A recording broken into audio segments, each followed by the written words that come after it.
రంగారెడ్డి జిల్లా హైదర్గూడ శ్రీ వెంకటేశ్వర కాలనీలోని ఓ అపార్ట్మెంట్లో అద్దెకు వచ్చిన ఇద్దరు వ్యక్తులు దౌర్జన్యానికి దిగారు. ఓ అపార్ట్మెంట్లో 20 రోజుల కోసం ఇద్దరు వ్యక్తులు ఇల్లు అద్దెకు తీసుకున్నారు. గడువు పూర్తి కావడంతో ఇల్లు ఖాళీ చేయాలని ఇంటి యజమాని కోరారు. దీంతో వారు ఇంటి యజమానిని విచక్షణారహితంగా చితకబాదారు. గమనించిన అపార్ట్మెంట్ వాసులు పోలీసులకు సమాచారం అందించారు.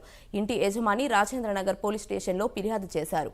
ఇద్దరు వ్యక్తుల్లో ఒకరు ప్రోటోకాల్ ఆఫీసర్గా, మరొకరు యాకుత్పుర ఎమ్మెల్యే జాఫర్ హుస్సేన్ మేరజ్ నకిలీ తమ్ముడిగా చలామణి అవుతున్నారు.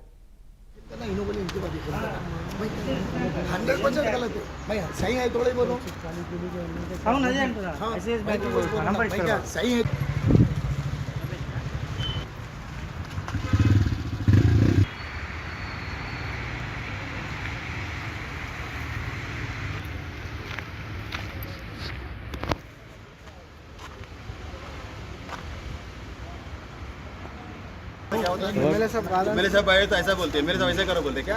మన ఇంట్లో కిరాయికి ఇచ్చాము తమ్ముడు. కిరాయికి ఇస్తే పని సరిగా చేస్తలేరు, అంత ఖరాబ్ చేస్తారు. కొద్దిగా మీకు మాకు సెట్ అయితే లేదు, కాల్ చేసేయండి. 15 రోజులు కాల్ చేసేయండి. గలీజ్ మాటలు తిడుతుండు, నువ్వు కూడా అడగనీకి అంటుండు. నువ్వు కూడా ఇద్దరు ఆయన